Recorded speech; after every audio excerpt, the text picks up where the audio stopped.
성경 말씀 마태복음 11장 7절에서 15절. 그들이 떠남에 예수께서 무리에게 요한에 대하여 말씀하시되 너희가 무엇을 보려고 광야에 나갔더냐? 바람에 흔들리는 갈대냐?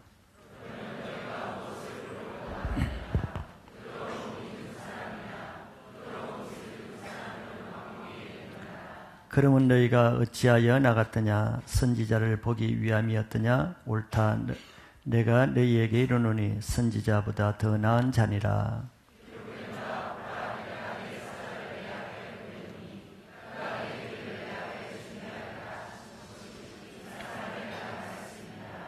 내가 진실로 너희에게 말하노니 여자가 낳은 자 중에 세례 요한보다 큰 이가 일어남이 없도다.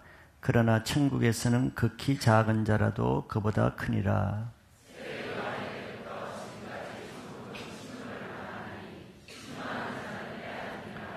모든 선지자와 율법이 예언한 것은 요한까지니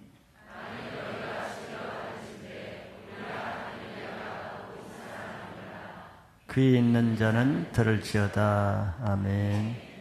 오늘 말씀은 귀 있는 자는 들으라는 예수님의 말씀을 제목으로 말씀을 나누겠습니다. 사람은 귀가 있다고 다 들을 수 있는 것도 아니고 눈으로 본다고 다 보는 것은 아닙니다. 예를 들어서 물리학이나 어려운 과학에 문외한인 사람은 그런 아주 좋은 과학책을 본다고 해서 그것을 다 이해할 수 있는 것은 아니죠. 아무리 인생을 깨우치는 철학 강의라 할지라도 어린아이가 그 강의를 들을 때는 하나도 귀에 들리는 것이 없을 것입니다. 이와 같이 우리가 귀가 있다고 해서 모든 것을 다 이해하고 듣는 것은 아니라는 것이죠.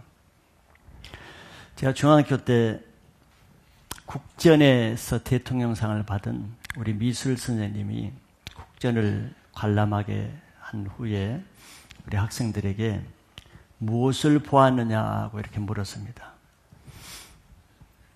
그래서 우리 본 것을 봤다고 그랬죠. 본 것을 봤다고. 그랬더니 그 선생님이 자기가 목적한 그 질문에 답이 안 나오니까 그 안에서 동물들을 본 사람이 있느냐 그랬어요. 그런데 거기 무슨 동물들이 있었느냐는 그런 말들이 있었고 몇 사람만 봤어요. 그런데 그 그림 안에 동물들이 여러 동물들이 여러 가지가 있었습니다. 근데 많이 본 사람이 겨우 한두 가지 동물을 봤을 뿐 대부분의 그 동물들을 본 사람이 많지 않았어요. 왜 그랬겠습니까? 그 미술 선생님의 눈높이와 학생들의 눈높이가 다르기 때문에 눈이 있어도 우리는 보지는 못한 것이죠. 그 수준이 안 되기 때문에 볼 눈이 없는 것입니다. 음악도 그러겠죠. 아무리 높은 음악을 듣는다고 해도 들을 귀가 없으면은 잘 들리지는 않는 것이죠. 이와 같이 우리 예수님의 말씀도 똑같이 우리가 한국어로 이렇게 말씀을 전하긴 해도 귀가 있다고 해서 다 들을 수 있는 것은 아니죠. 예수님에 대한 각자의 믿음의 수준 또는 영적인 수준에 따라서 다 자기 수준에서 들릴 뿐이지 모든 것을 다 듣는 것은 아니라는 것이죠. 그래서 사람들은 같은 말씀을 들어도 자기 수준에서 듣기 때문에 어떤 사람은 그 말씀이 굉장히 좋다 그러고 어떤 사람은 그 말씀은 좋지 않다고 하고 또 어떤 사람은 그 말씀을 듣고 은혜를 받기도 하고 어떤 사람은 그 말씀을 듣고도 오히려 오해해서 마음이 상한 경우도 있죠. 그건 성경에도 복음서에 나오고 있습니다. 예수님이 같은 말씀을 전할 때 어떤 사람은 그분이 좋은 사람이라고 반대로 어떤 종교인들은 그분은 나쁜 사람이라고 두 패로 갈리는 것이 나오기도 합니다. 값진 말씀, 좋은 말씀이라고 해서 다 다 값진 역할을 하는 것이 아니고 값지게 들리는 사람에게만 값지게 될 뿐이라는 것이죠. 그래서 우리는 좋은 말씀, 귀한 말씀일수록 그것을 들을 수 있는 귀를 가지는 것이 더 중요하다고 말할 수 있습니다. 오늘 말씀은 예수님이 지난주에 이어서 세례 요한의 제자들이 이제 떠났죠.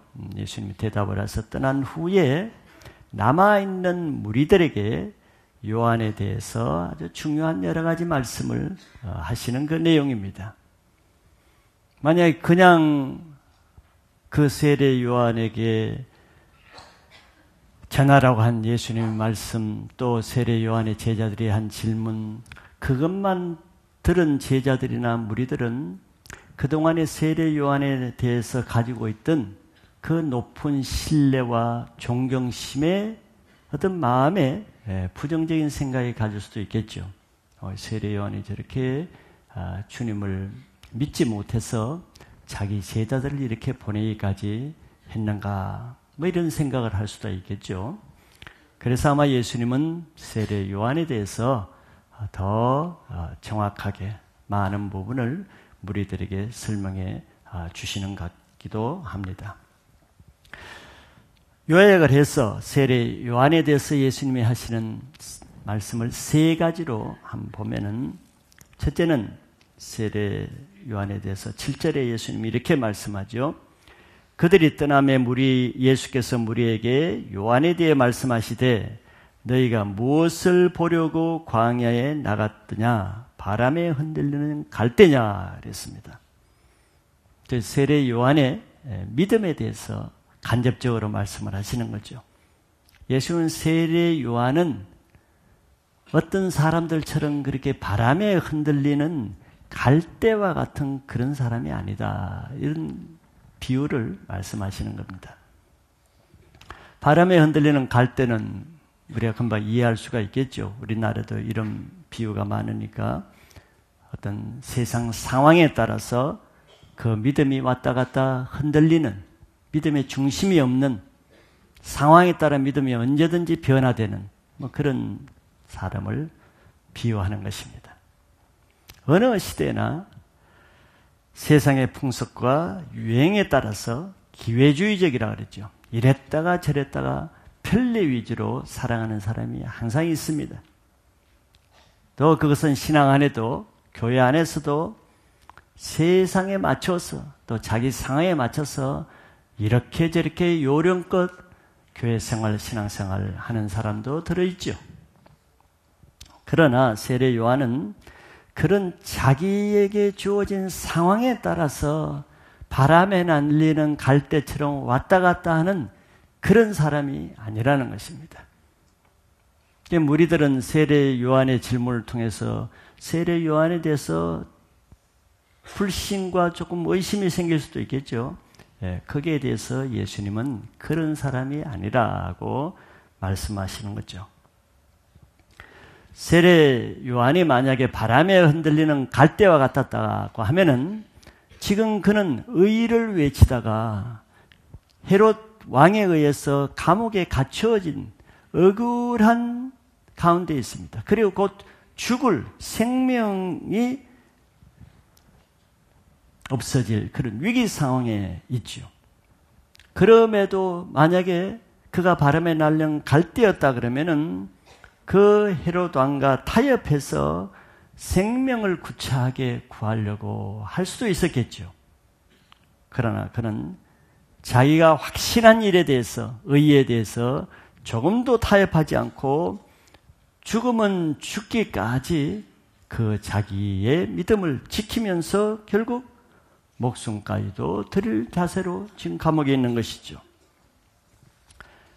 그래도 유행을 따라 가는 교회가 있고 핍박과 환난이 있으면 그것을 피해서 상황을 적당하게 타협하는, 신앙하는 사람도 있습니다.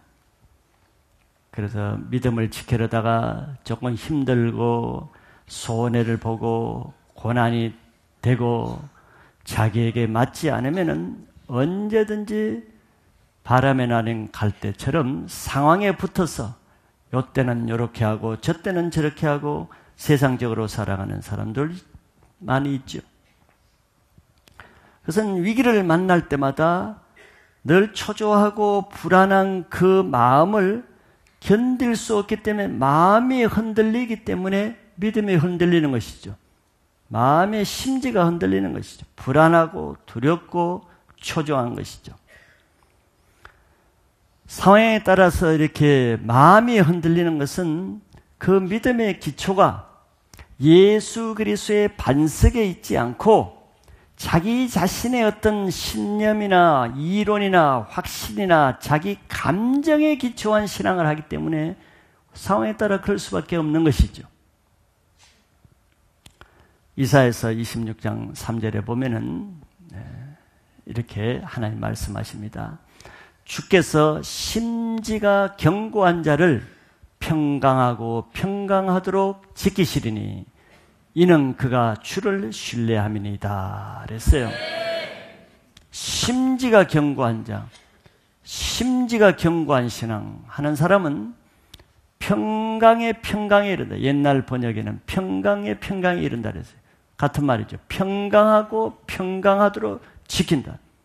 누가 지켜요? 그 심지가 견고한 그 믿음이 내 마음을 어떤 상황에서 흔들리지 않게 평강을 유지할 때 불안하거나 두렵거나 초조하거나 그렇다는 건 벌써 흔들리는 것이거든요. 심지가 견고하지 않기 때문에 흔들리는 것인데 심지가 견고한 자는 평강에 평강한 마음을 지키는데 그 이유는 그가 주를 신뢰함이니이다.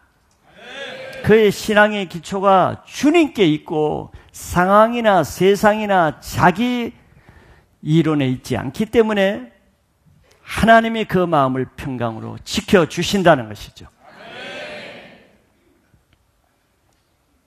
늘 신앙이 왔다 갔다 어려웠다 좋았다 은혜에 있다가 천국과 지옥으로 업앤다운하고 늘 좋을 때는 좋았다 나쁠 때는 나쁘고 감정이 나쁘면 다 틀어져 버리고 그건 신앙이 아니죠. 심지가 없는 사람이에요.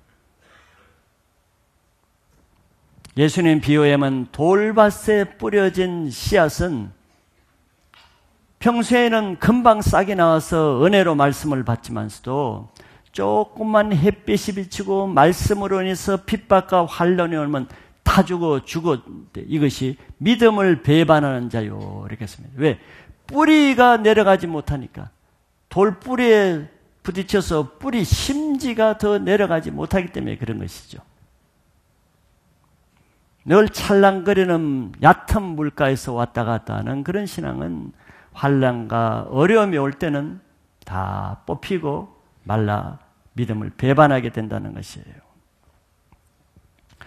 그래서 위기와 고난이 주어질 때 비로소 그 사람의 믿음의 뿌리, 믿음의 중심이 시험받는 아주 좋은 기회입니다. 우리가 작은 훈련 하나 감당하지 못하고 왔다 갔다 하고 주일 예배 한 번 제대로 드리는 것도 제대로 못하고 어려우면 어려운 대로 빠지고 몸이 조금 아프면 아픈 대로 빠지고 심지가 없으니까 바람, 상황, 자기 상황에 따라서 왔다 갔다 뽑히고 날리고 없어지는 거예요. 고난의 때에 자기 믿음을 자신에게 두지 않고 자기를 구원하실 자기 생명의 주인인 예수 그리스도만 신뢰할 수 있기를 바랍니다. 상황에 휘둘리는 것이 아니라 상황을 이길 수 있는 믿음을 가지시기를 축복합니다. 두 번째는 세례 요한에 대해서 예수님은 또 이렇게 말씀하죠. 8절에 보면 그러면 너희가 무엇을 보려고 나갔더냐? 부드러운 옷 입은 사람이냐? 부드러운 옷 입은 사람들은 왕궁에 있느니라 그랬어요. 세례 요한은 부드러운 옷 입은 사람이 아니라는 것이죠. 왕궁에 거하는 사람이 아니라는 것입니다. 자, 부드러운 옷을 입고 왕궁에 있다는 것은 세상의 권세와 재물로 인해서 세상 영광을 위해서 살아가는 사람을 비유합니다. 예수님은 세례 요한은 그런 것을 위해서 사는 세상의 영광이나 부를 추구하는 그런 사람이 아니라는 것이죠. 우리가 알듯이 세례 요한은 제사장의 외동아들로 태어났습니다. 그는 평생 제사장이 입는 부드러운 옷을 입고 평생 성전 안에서 평안한 아무 고생도 모르는 일생 동안 자기 지위와 영광이 보장된 생활을 할 수 있는 특권을 가지고 태어난 사람이에요. 그러나 그는 그런 제사장의 부드러운 옷을 입고 살 수는 있었으나 오히려 그 옷을 벗어버리고 제사장의 집을 떠나서 광야로 나가서 거친 낙타 트롯을 입고 가죽띠를 띠고 석청과 메뚜기를 먹고 살았다는 것을 우리는 압니다. 그런 사람이 아니라는 것이죠. 또한 그는 회개 세례를 전파할 때 많은 사람들이 그를 그리스도인 줄 알 정도로 굉장히 존경하고 신뢰하고 기대하는 위치에 있었어요. 그 시대의 왕보다도 더 어떻게 보면은 백성들의 마음을 사로잡는 그런 위치에 있었습니다. 그래서 많은 사람들이 그에 와서 요단강에서 회개 세례를 받을 정도로 절대적인 신임을 얻었죠. 그가 세상의 명예와 영광을 구하는 사람이었다 그러면 그때 백성들 앞에 그 영광을 누릴 수도 있고 구할 수도 있고 백성들의 그 마음을 이용해서 자기 위치를 군림할 수도 있었을 거예요.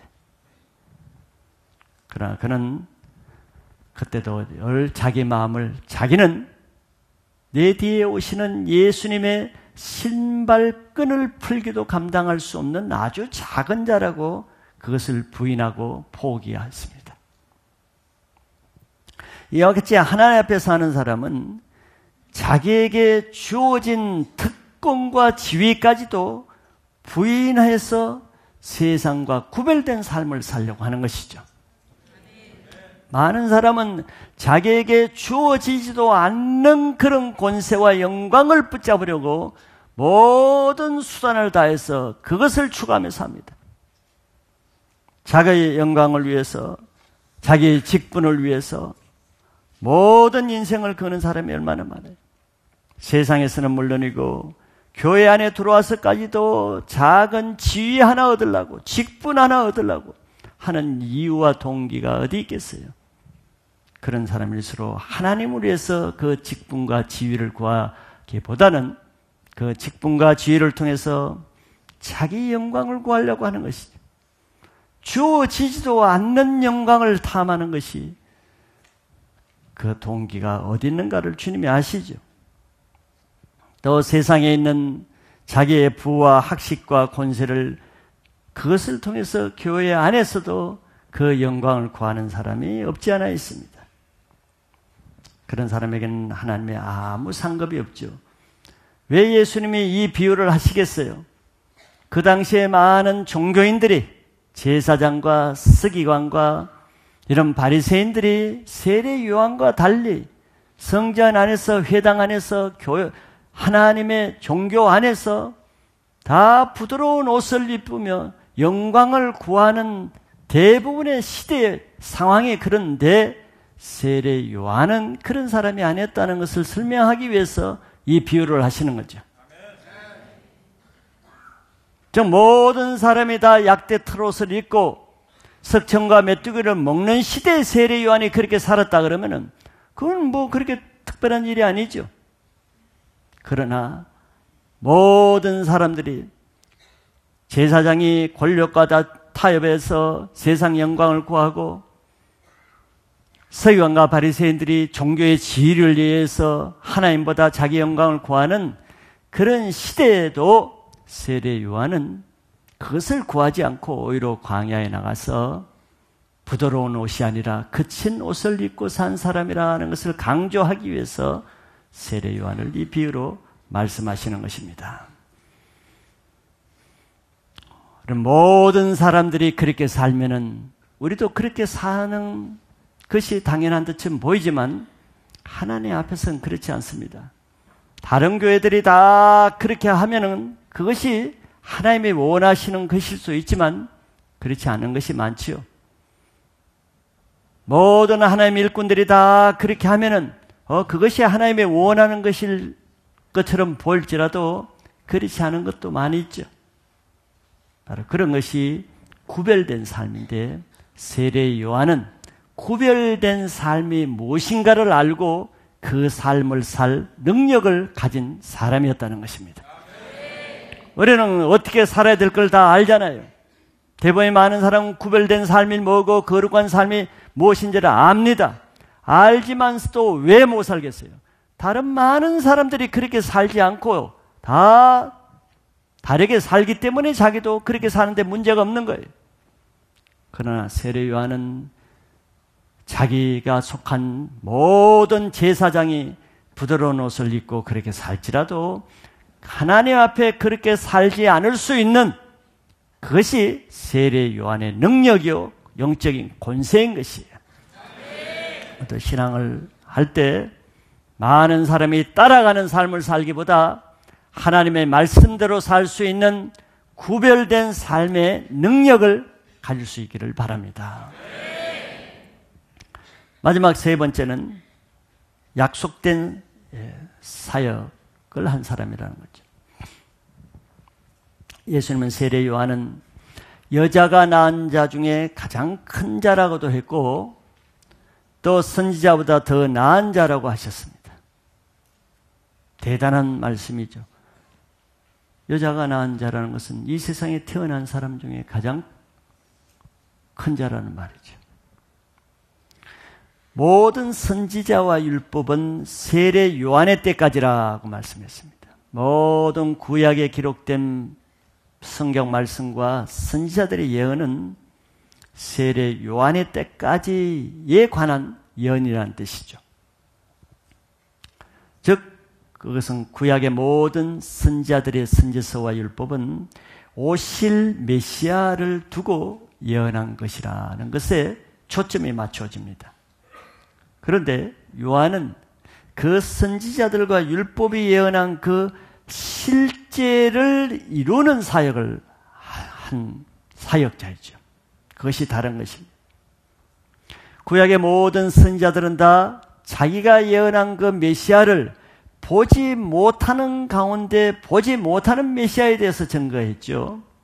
그런데 세례 요한은 이미 오셔서 자기 눈으로 직접 보면서 그 메시아를 증거하고 그의 길을 예비한 유일한 자라는 것이에요.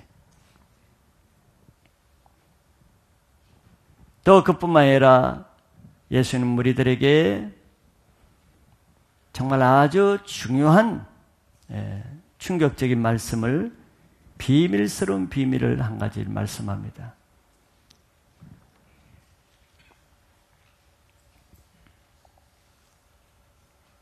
그것은 14절에 만일 너희가 즐겨 받을진대 이 말씀을 받을 수 있다면은 이런 뜻이죠.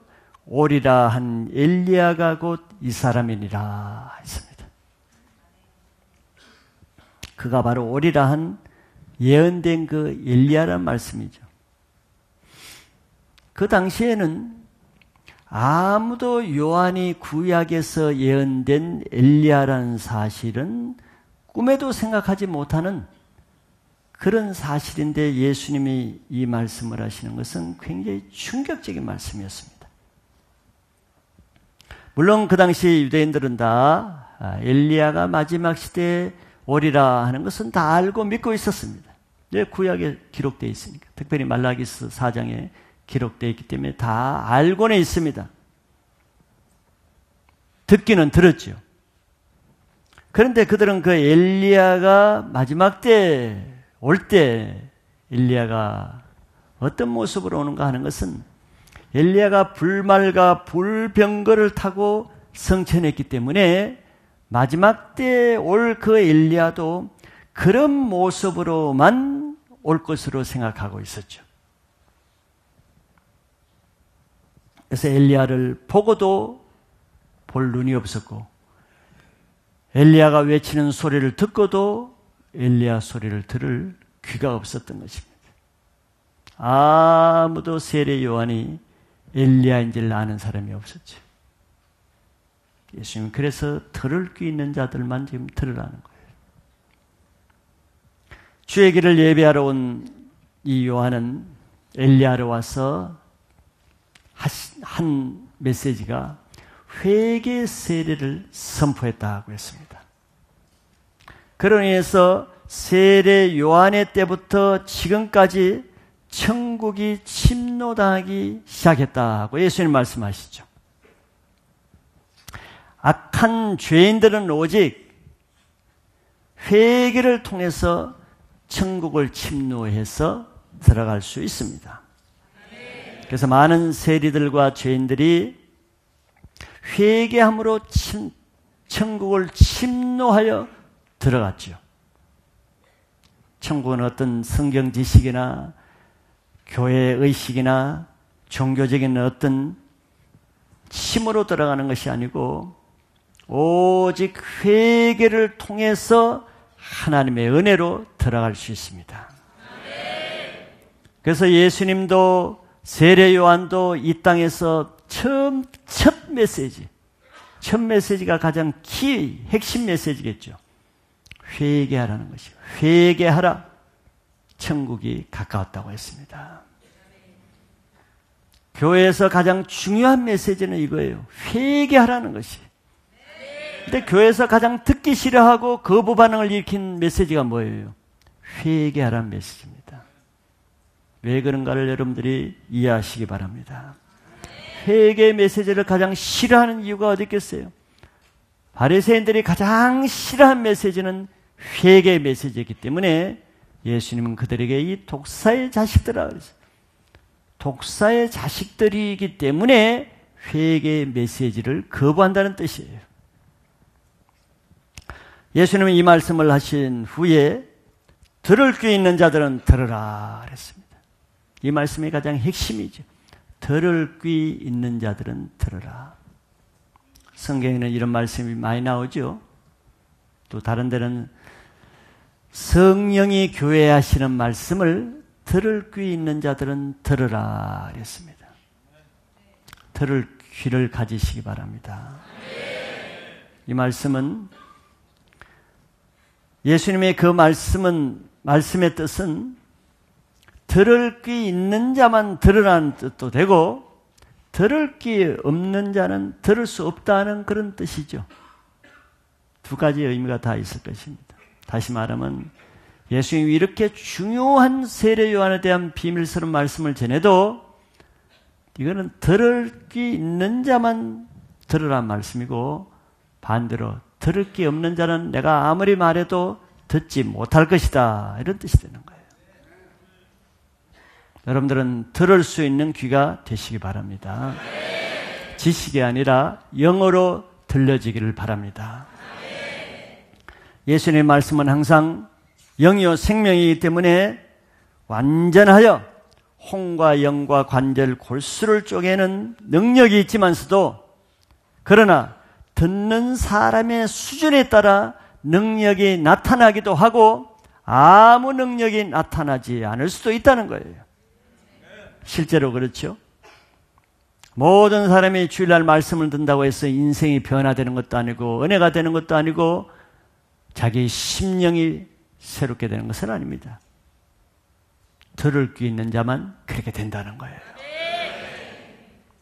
그러므로 우리의 생명을 살리고 우리 인생을 변화시키는 것은 교회 와서 어떤 말씀을 듣느냐도 중요하지만 더 중요한 것은 그 말씀을 들을 귀를 내가 가지고 있는가, 이게 더 중요하겠죠. 그 귀를 가지고 오지 않으면은 좀 극단적으로 말하면 그 예배는 아무 자기에게 소용이 없는 거예요. 아무 유익이 없는 것이죠. 예수님의 말씀 자체는 생명이 되는 것은 사실이지만서도 들을 귀 없는 사람에게는 아무 의미가 없는 그냥 소리에 불과한 것이 실제로 그렇지 않습니까? 그렇기 때문에 우리는 생명을 얻기 위해서 예배를 드리고 신앙을 한다고 하면은 먼저 내 귀가 열려야 됩니다. 그 귀는 어떻게 열리는가? 뭐 귀지를 파내면 귀가 열리겠어요? 그런 차원이 아니겠죠. 그 귀는 내 마음이 열릴 때 열려집니다. 여러분들이 그 경험할 거예요. 그 말은 내 마음이 닫히면은 내 귀가 닫힌다는 거예요. 그렇죠? 우리 마음이 닫힌 상태로 있으면 말씀이 들립니까? 안 들리죠. 우리 마음이 변화받을 때 내 귀가 열리기 때문에 그렇습니다. 그럼 마음이 왜 닫히겠습니까? 옷을 많이 입는다고 닫히는 것이 아니고 마음은 마음이 굳어질 때 마음이 닫히게 되는 거예요. 그걸 우리는 완고하다 이렇게 말하죠. 마음은 쉽게 굳어집니다. 사람이 조금 삐지는 말만 하고 마음이 닫혀버리죠. 마음은 굉장히 가냘펴요. 굉장히 예민합니다. 조금만 상처나는 말, 기분 나쁜 말, 화나는 말 해도 마음이 촥 닫혀버려요. 굉장히 예민한 거예요. 그럼 그 마음이 왜 닫히는가? 그 마음은 우리 뜻대로 안 되죠. 우리 뜻대로 안 됩니다. 그런데 내 마음이 기쁘려고 하면 저절로 기뻐집니까? 안 되죠. 안 됩니다. 분노의 마음을 없애려고 하면 금방 없어집니까? 쉽지 않아요. 왜 그랬겠어요? 그 마음이 굳어지는 이유는, 닫히는 이유는 죄 때문에 그렇기 때문에, 죄의 세력 때문에 마음이 굳어지고 닫히기 때문에 내가 그 죄의 세력을 다스리고 처리하지 못하는 사람은 자기 마음을 마음대로 못하는 거예요. 그 죄를 짓게 하는 것이 사단이지 않습니까? 사단 마귀를 다스리는 능력이 없으면 자기 마음도 다스릴 능력이 없는 거예요. 죄를 짓는 자는 마귀에 속하기 때문에 마귀가 우리 마음을 다치게 만들고 완고하게 굳어지게 만드는 거예요. 그래서 이렇게 우리 귀가 닫히는 것은 내 마음이 닫히기 때문인데, 그러면은 하나의 말씀이 다르게 들리겠죠. 왜? 마음이 닫히고 귀가 닫혀 있는 그 상태 자체가 죄를 지으면 마귀에 속한 상태이기 때문에 그래요. 우리가 알듯이 예레미야서 6장 10절에 하나님이 이렇게 말씀했습니다. 내가 누구에게 말하며 누구에게 경책하여 듣게 할꼬? 보라, 그 귀가 할례를 받지 못하였으므로 듣지 못하는도다. 보라, 여호와의 말씀을 그들이 자신들에게 욕으로 여기고 이를 즐겨하지 아니하니.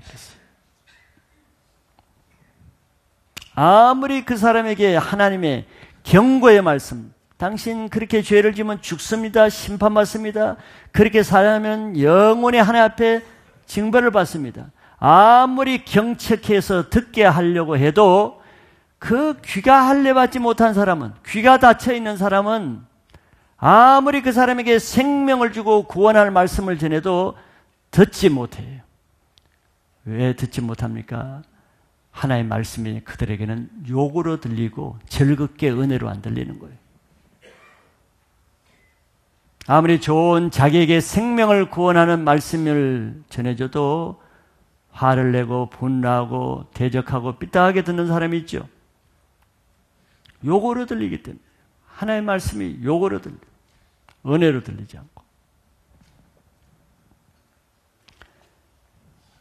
왜 그 사람이 똑같은 말씀에 그렇게 들리겠습니까? 마음에 죄를 품고 있다는 증거예요. 말씀이 안 들린다? 내가 마음에 악한 죄를 품고 있는데 어떻게 말씀이 들리겠어요? 한 주간 죄에 노출돼서 죄만 짓고 온 상태로 예배에 오면은 그 마음이 굳어지고 닫혀져서 그 귀가 닫히게 되고, 그러면 하나님의 아무리 좋은 은혜로운 말씀도 다 욕으로 들리고 화나는 일로 들리게 되는 것이죠. 그 마음을 잡고 있는 사단이 하나의 말씀을 그렇게 욕으로 듣게 만들기 때문에 그렇습니다.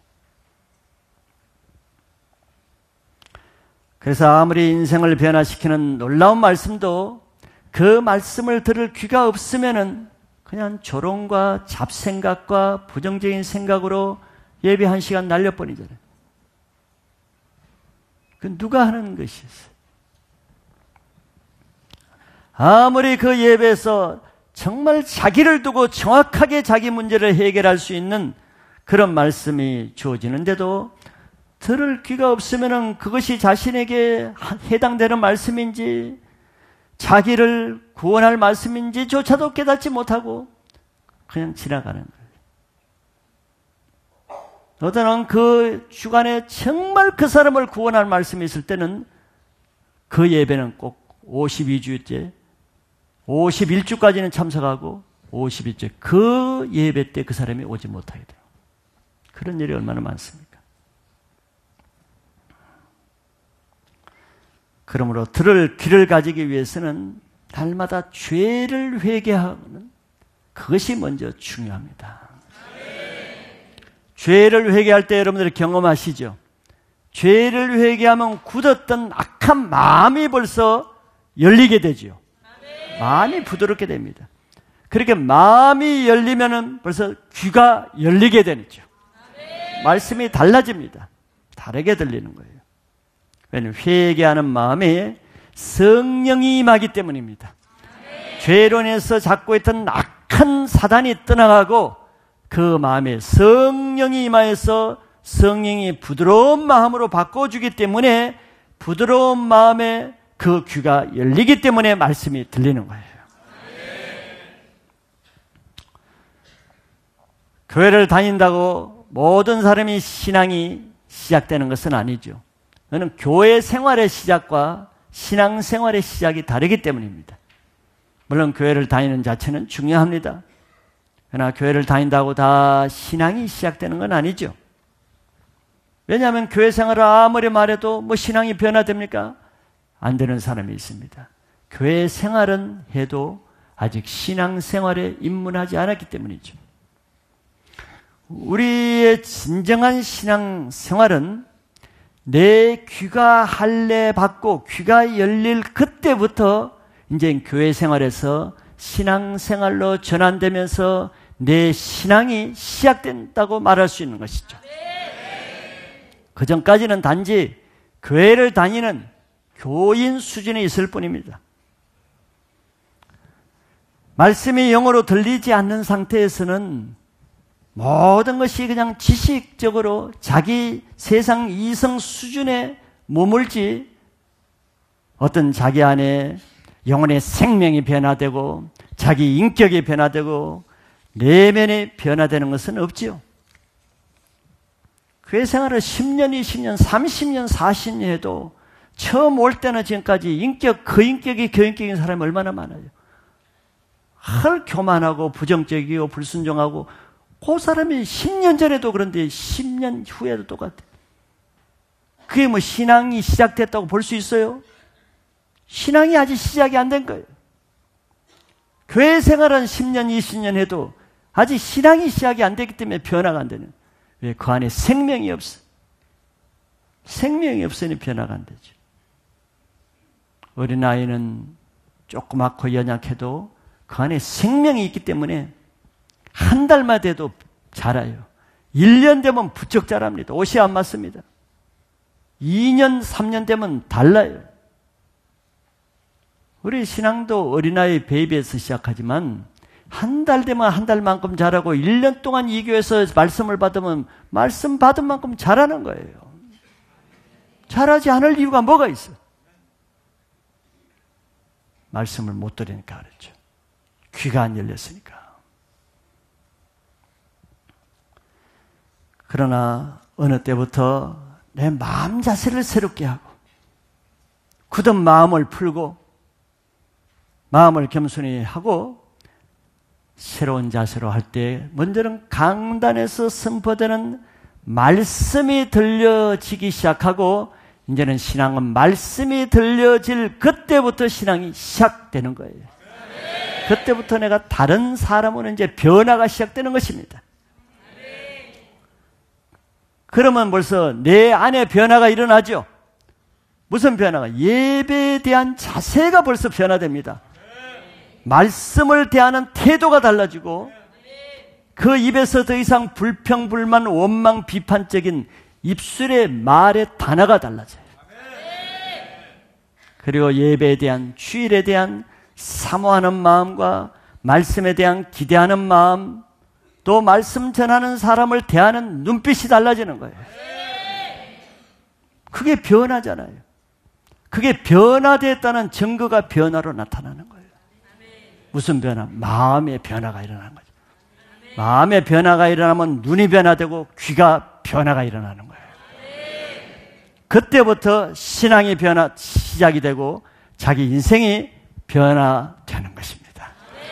이게 예수님이 말씀하신 들으기 때문에 들을 귀 있는 자는 들으라는 거예요. 모든 신앙의 핵심은 예수 그리스도의 말씀에 있으며 그 말씀을 듣는 자가 생명이 변화되는 데 있습니다. 변화된 신앙으로 하나님 앞에 갈 때까지 예수 그리스도의 온전한 형상을 덧입기까지 변화되는 신앙을 하시길 바랍니다.